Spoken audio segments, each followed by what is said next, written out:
कैसे हैं आप सभी? आई होप कि आप सभी अच्छे होंगे। मैं आयशा आप सभी का स्वागत करती हूँ आपके अपने यूट्यूब चैनल केएमएस क्लासेस पर, जहाँ पर हम पढ़ते हैं ग्रेजुएशन के लिए केमिस्ट्री। एंड आज की जो हमारी क्लास है वो इज फर्स्ट सेमेस्टर केमिस्ट्री की क्लास, जिसकी हमारी बुक चल रही थी फंडामेंटल ऑफ केमिस्ट्री, जिसमें हमारी यूनिट 6 स्टार्ट हो चुकी थी स्टीरियो केमिस्ट्री। तो स्टीरियो केमिस्ट्री में हमने आइसोमेरिज्म के बारे में पढ़ लिया है। आइसोमेरिज्म आपकी दो तरीके की होगी, स्ट्रक्चरल और दूसरी स्टीरियो आइसोमेरिज्म। ठीक है, पहले पार्ट में हमने स्ट्रक्चरल आइसोमेरिज्म को कंप्लीट कर लिया, उसके सारे पार्ट्स कंप्लीट कर लिए। आज हम सेकंड पार्ट डिस्कस करने वाले हैं स्टीरियो आइसोमेरिज्म। ठीक है, स्टीरियो आइसोमेरिज्म क्या होगी तो उसके बारे में मैंने आपको थोड़ा सा बता भी दिया था। एक बार मैं आपको दोबारा से रिपीट कर देती हूँ। स्टीरियो आइसोमर्स कैसे कंपाउंड है? वे कंपाउंड जिनका मॉलिक्यूलर फॉर्मूला अणु सूत्र भी क्या होगा? समान होगा। स्ट्रक्चर फॉर्मूला संरचनात्मक सूत्र भी क्या होगा? समान होगा, लेकिन जो एटम्स होंगे उनका अरेंजमेंट स्पेस में क्या हो जाएगा? डिफरेंट होगा। ऐसे आइसोमर्स आपके क्या कहलाएंगे? स्टीरियो आइसोमर्स, जिनमें एटम्स का अरेंजमेंट जो होगा 3D स्पेस में वो क्या होगा? डिफरेंट होगा। ठीक है, तो ये बात क्लियर हुई। अब आगे मैं थ्योरी समझाने से पहले आपको एक एग्जांपल समझाऊंगी ताकि आपको ये सारी बातें क्लियर हो जाए। देखिए, जैसे हमारे पास एक कंपाउंड ये था ABCD, अब हमने इसको इस तरीके से अरेंज कर दिया। मान लो इसका एक आइसोमर ये है, ये दोनों आइसोमर है हमारे। अब इनमें से आप देखो इन दोनों का मॉलिक्यूलर फॉर्मूला क्या है? सेम है। वे देखो ABCD मॉलिक्यूलर फॉर्मूला दोनों का कैसा है? सेम। लेकिन यहाँ पर आप देख रहे होंगे ये जो C था D और B से बॉन्ड बना रहा था। अब इस वाले में अगर आप देखते हो तो C ने केवल किससे बॉन्ड बना रखा है? D के साथ। भाई C ने यहाँ पर D के साथ बॉन्ड बना रखा, और यहाँ पर ये जो D था ये किससे बॉन्ड बना रहा था? केवल C से। अगर आप इसमें देखो तो इस D ने C और B दोनों के साथ बॉन्डिंग करी हुई है। तो ये क्या हुआ? उसकी स्ट्रक्चर में क्या हुआ? डिफरेंस हुआ। स्ट्रक्चर कैसी हो गई है दोनों की? डिफरेंट। क्योंकि देखिए बॉन्ड पहले C ने D के साथ बनाया हुआ था, यहाँ पर C ने D और B के साथ बनाया हुआ था, यहाँ पर C ने D और B के साथ बॉन्ड बनाया हुआ है। क्योंकि देखिए यहाँ पर पहले C ने D और B के साथ बॉन्ड बनाया हुआ था, यहाँ पर C ने सिर्फ D के साथ। हमने क्या करा? बॉन्डिंग चेंज कर दी। यहाँ पर बॉन्डिंग आपको चेंज हुई भी दिख रही है, तो ये क्या हुआ? उसका स्ट्रक्चर में डिफरेंस हुआ। तो ये अब आपकी कैसे आइसोमर कहलाएंगे? स्ट्रक्चर आइसोमर, क्योंकि इनके स्ट्रक्चर में क्या हो गया? डिफरेंस हो गया। अब अगर आपके पास अब यही मॉलिक्यूल क्या था? आपके पास मॉलिक्यूल फॉर्मूला था। अगर आपने इसको ऐसे बना दिया, देखो A और B ऐसे रख दिया, अब ये जो C और D थे इनको रख दिया ऊपर इस तरीके से स्पेस में। दूसरा आपने क्या कर दिया? A और B को ऐसे रखा, एक C ऊपर एक D नीचे। C को ऊपर रख दिया, D को नीचे रख दिया। तो अब ये दोनों आइसोमर कैसे कहलाएंगे? भाई ये तो स्ट्रक्चर थे। अब ये दोनों आइसोमर आपके कैसे आइसोमर कहलाएंगे? देखिए मॉलिक्यूलर फॉर्मूला दोनों का कैसा है? सेम है। ABCD। ठीक, स्ट्रक्चर फॉर्मूला देखो, यहाँ पर AD के साथ जुड़ा हुआ है, BC के साथ। यहाँ पर आप देखोगे AD के साथ BC के साथ, तो स्ट्रक्चर फॉर्मूला भी कैसा है? सेम है। लेकिन जो एटम्स थे भाई देखो यहाँ पर D और C कैसे स्पेस में ऊपर की तरफ, इधर देखोगे तो C ऊपर D नीचे, स्पेस में अरेंजमेंट दोनों का कैसा हो गया? डिफरेंट हो गया। अब ये दोनों आइसोमर आपके क्या कहलाएंगे? स्टीरियो आइसोमर्स, क्योंकि दोनों के मॉलिक्यूलर फॉर्मूला भी सेम है, स्ट्रक्चर फॉर्मूला भी सेम है, लेकिन स्पेस में जो अरेंजमेंट है एटम्स या ग्रुप्स का वो कैसा है? डिफरेंट। तो अब ये आपके कहलाएंगे स्टीरियो आइसोमर। तो ये थे, एक बार इसकी थ्योरी समझिए। The compounds which have same molecular formula, same structure formula but different special arrangement of atom या group are called stereo isomer. वे कंपाउंड जिनका अणु सूत्र भी समान होगा, संरचनात्मक सूत्र भी समान होगा, लेकिन स्पेस में उनका जो अरेंजमेंट होगा वो कैसा होगा? डिफरेंट होगा। वो क्या रहेंगे? आपके स्टीरियो आइसोमर, त्रिविम समावयवी। And this isomerism is known as stereo isomerism. और ये जो आइसोमेरिज्म होगी, ये जो समावयवता होगी आपकी क्या कहलाएगी? त्रिविम समावयवता या स्टीरियो आइसोमेरिज्म। ये इसका एग्जांपल हो गया।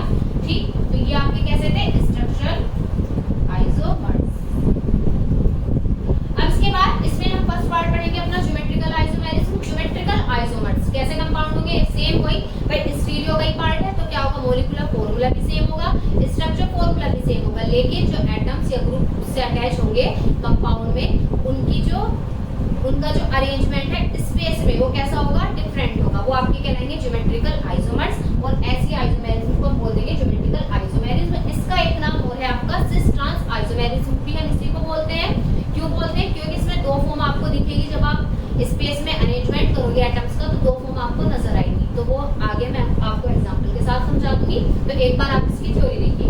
ज्योमेट्रिकल आइसोमेरिज्म की। The isomerism in which the arrangement of atoms और groups has been changed in such a way that the geometry of compound has been changed. वो आइसोमेरिज्म जिसमें एटम और group का अरेंजमेंट चेंज करने की वजह से क्या हो जाए, कंपाउंड की जो ज्योमेट्री थी वो क्या हो जाए, चेंज हो जाए, has been changed, then such isomerism is known as geometrical isomerism. तब इस समाव्यता को हम बोल देते हैं ज्योमेट्रिकल आइसोमेरिज्म या फिर ज्यामिति समाव्यता। ठीक है, तो एक बार आप इसका स्क्रीनशॉट ले लीजिए, इसके बाद आगे मैं इसको एग्जांपल के साथ समझाती हूँ। ठीक है,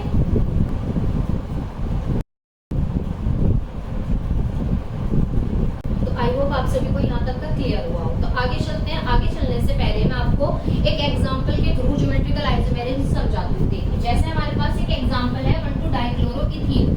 ये कंपाउंड है 1,2-डाइक्लोरोइथीन, 1 और 2 पोजीशन पर, 1 पर भी और 2 पर भी क्या हुआ, क्लोरीन। डाइक्लोरो का मींस 2 क्लोरीन, पहले कार्बन के साथ और दूसरे के साथ। डाइक्लोरो हो गया। इथीन का मतलब बीच में क्या होगा, डबल बॉन्ड। इथीन का मतलब डबल बॉन्ड। ठीक, अब क्या हुआ, यहाँ पर जैसे ही हमारे पास मॉलिक्यूल था कंपाउंड, अब इसको हमने कैसे किया, ऐसे लिख सकते हैं हम इसको, कार्बन डबल बॉन्ड कार्बन। अब इस कार्बन के साथ ClH जुड़ा हुआ है, इसके साथ भी Cl और H। ठीक, अब क्या कर सकते हैं, अगर हम एक को लेकर चलो आप, ठीक, एक एटम को ध्यान में रख के लेके चलो। जैसे हमने Cl को ले लिया बस माइंड में, हमने क्या किया, इन दोनों में अब क्या करा, Cl को, दोनों कार्बन के जो Cl थे उनको ऊपर डायरेक्शन में रख दिया और दोनों H को क्या कर दिया, नीचे रख दिया। ठीक, दूसरे में हमने क्या किया, जैसे हमने यहाँ पर दोनों Cl को ऊपर रखा, तब हम क्या कर देंगे, एक Cl को ऊपर और एक Cl को नीचे। तो सेम ऐसे ही आपका एक हाइड्रोजन ऊपर, एक हाइड्रोजन नीचे।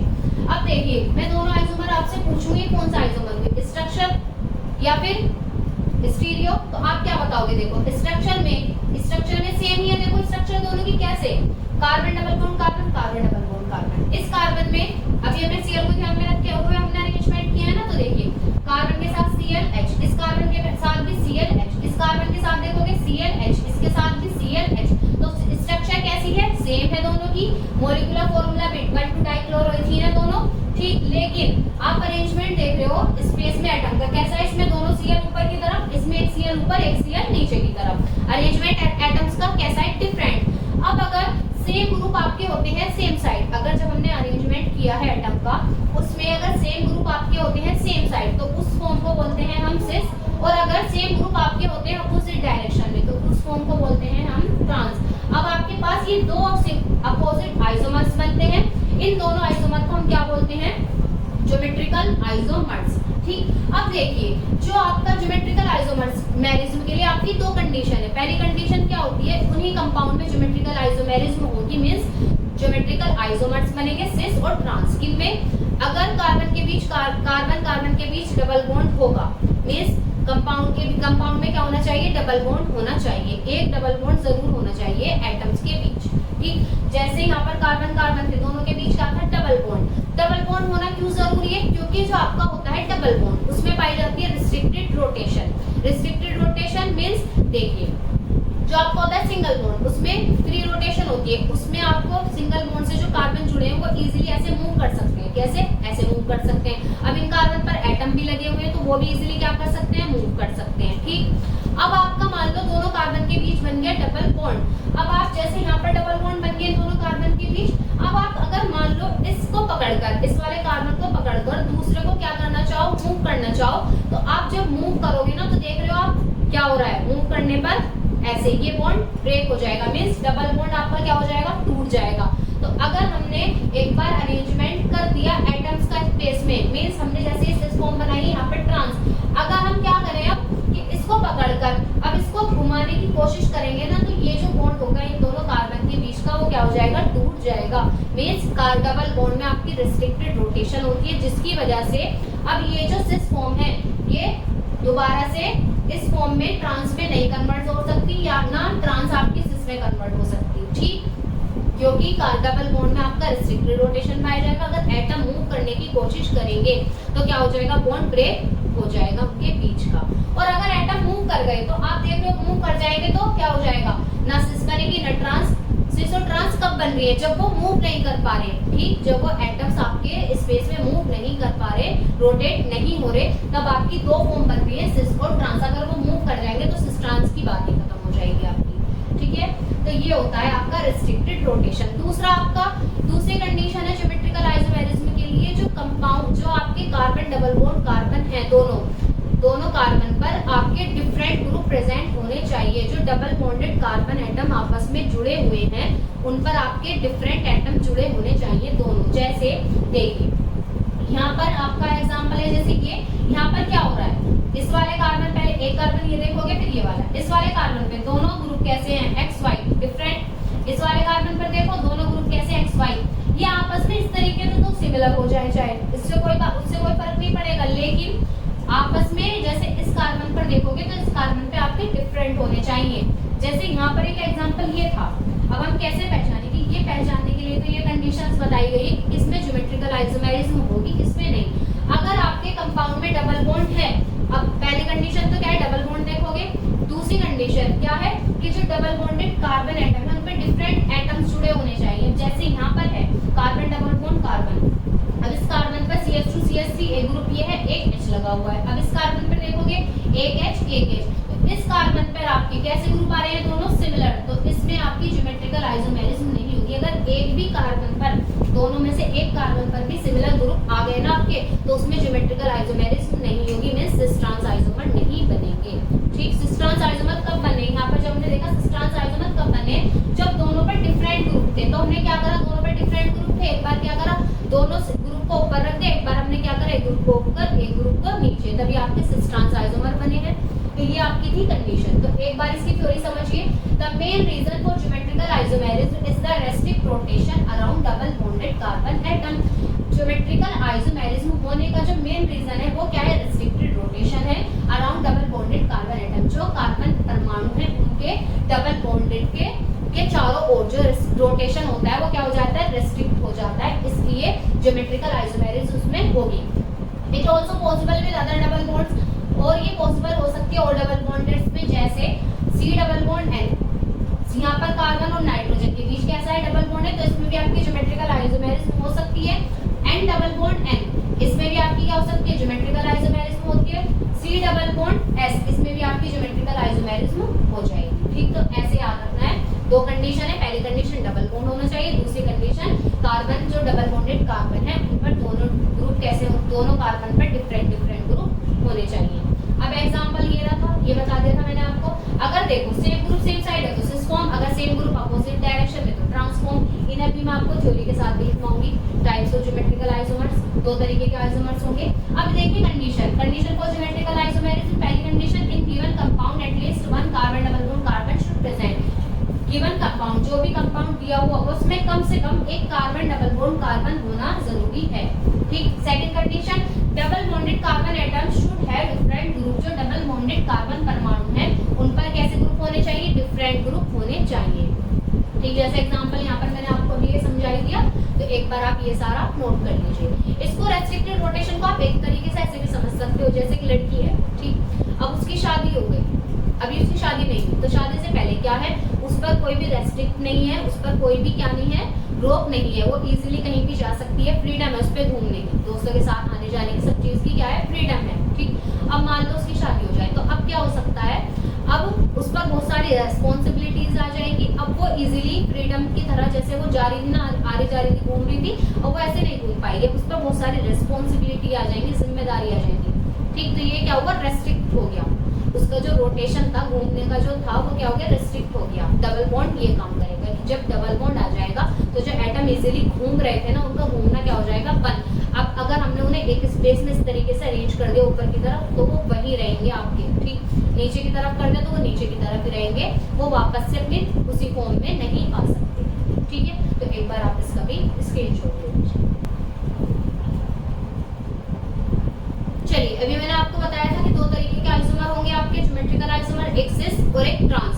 तो ये चीज मैंने आपको अब थ्योरी के फॉर्म में लिख दी है समझाने के लिए। वैसे तो मैंने आपको ऑलरेडी समझा ही दिया है, लेकिन थ्योरी में भी हमें लिखना होगा, क्योंकि भाई बीएससी में आपकी जो कॉपीज होंगी उन्हें आपको भरना भी तो है ना, तो इसलिए मैंने थ्योरी में भी इनको लिख दिया है। Cis isomer, same group are present in same side. Same group, अगर समान ग्रुप आपके प्रेजेंट होंगे सेम साइड में, मतलब समान दिशा में, तो उनको हम बोल देंगे सिस आइसोमर। अब देखिए यहाँ पर दिखा दिया मैंने एग्जांपल के थ्रू भी आपको, डबल बॉन्डेड कार्बन है, इससे दोनों Cl, किसी को भी एक को ध्यान में रख सकते हो, या तो हाइड्रोजन समझ लो या फिर क्लोरीन, कोई भी एक। Cl दोनों कैसे, सेम डायरेक्शन में, तो कैसा आइसोमर हुआ, सिस आइसोमर। ट्रांस आइसोमर में same group are present in opposite direction, same group जो होगा वो कहां प्रेजेंट होगा, अपोजिट डायरेक्शन में, विपरीत दिशा में होंगे, then it is known as, तब उसको हम बोल देंगे ट्रांस आइसोमर। जैसे एग्जांपल ये रहा यहाँ पर क्लोरीन, एक ऊपर है एक नीचे, दोनों कैसे हैं, अपोजिट डायरेक्शन में, तो कैसे आइसोमर है आपके, ट्रांस आइसोमर। अब जैसा एग्जांपल आता है ड्रा सिस्टार्स 4 हेक्स 3 इन, ये जो हेक्स 3 इन है उसका आपको क्या ड्रॉ करना है, सिस और ट्रांस। तो सबसे पहले अगर आपके पास ऐसे क्वेश्चन आएगा तो आपको क्या करना है, दोनों कंडीशन आपको ध्यान रखनी है, दोनों कंडीशन देखोगे तभी तो आप ज्योमेट्रिकल आइसोमर बनाओगे, सिस और ट्रांस। सिस ट्रांस क्या है, ज्योमेट्रिकल आइसोमर, तो ज्योमेट्रिकल आइसोमेरिज्म कब होगी, जब ये दोनों कंडीशन उसमें फुलफिल होगी कंपाउंड में। तो पहली कंडीशन डबल बॉन्ड देखोगे, तो इसमें जब हम इसकी स्ट्रक्चर बनाएंगे तो देखो 1 2 3 4 5 6 कार्बन के का मतलब हेक्स। अब 3 इन का मतलब तीसरे कार्बन के बीच क्या होगा आपका डबल बॉन्ड, यहाँ पे थर्ड कार्बन है यहाँ पर भी थर्ड, तो इन दोनों के बीच क्या होगा डबल बॉन्ड, हेक्स 3 इन बन गया। अब यहाँ पर हमने हाइड्रोजन से वैलेंसी कंप्लीट कर दी, ठीक है, मैंने आपको समझा भी दिया था। अब देखिए वैलेंसी कंप्लीट हो गई, तो कार्बन के बीच डबल बॉन्ड है, पहली कंडीशन। सेकंड कंडीशन, तो दोनों कार्बन होंगे उन पर आपके डिफरेंट ग्रुप प्रेजेंट होने चाहिए। पहले एक कार्बन को इसको देखोगे, इस पर डिफरेंट ग्रुप है या नहीं, फिर दूसरे पे देखोगे, तब जाके आप इनके आइसोमर बनाएंगे।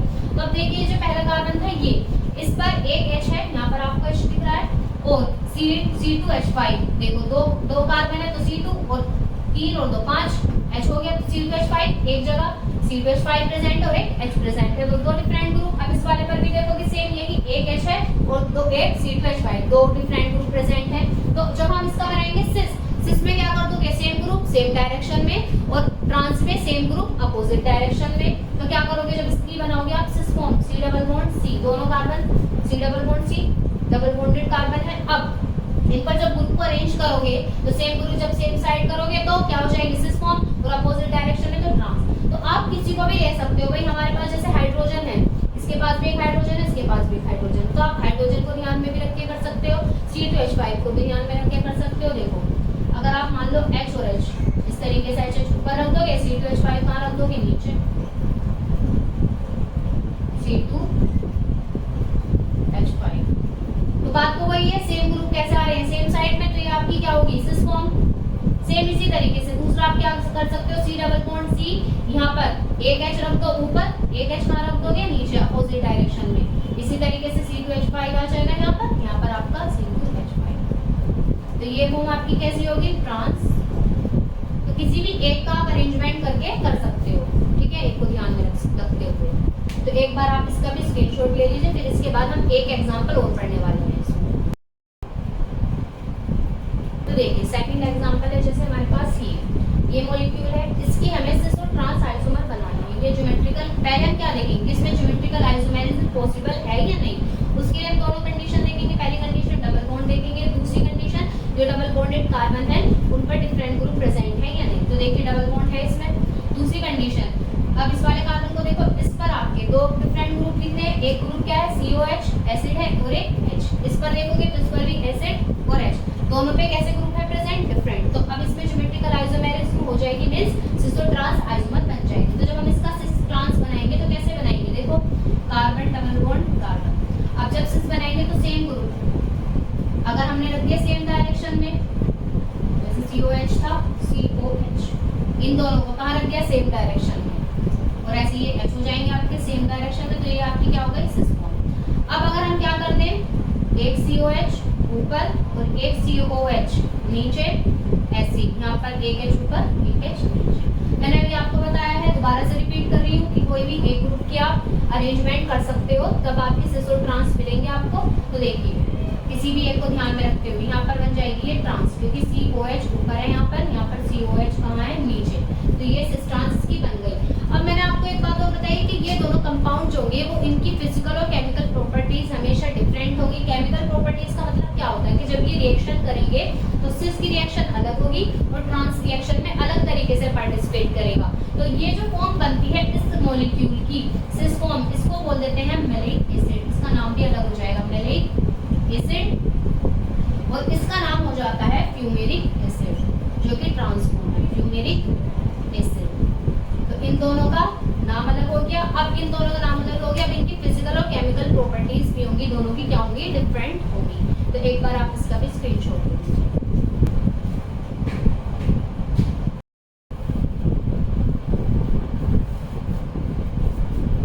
तो चलिए आई होप आप सभी को यहाँ तक का क्लियर हुआ हो। नेक्स्ट क्लास में हम अपना ये जो हमने सिस्ट्रांस आइसोमर पढ़े हैं इनका सेपरेशन पढ़ेंगे और ऑप्टिकल आइसोमेरिज्म डिस्कस करेंगे। ठीक है, तो आई होप आप सभी को अच्छे से क्लियर हुआ हो। वीडियो आपको अच्छी लगी तो वीडियो को लाइक करें, कमेंट करें, शेयर करें और चैनल को सब्सक्राइब करें।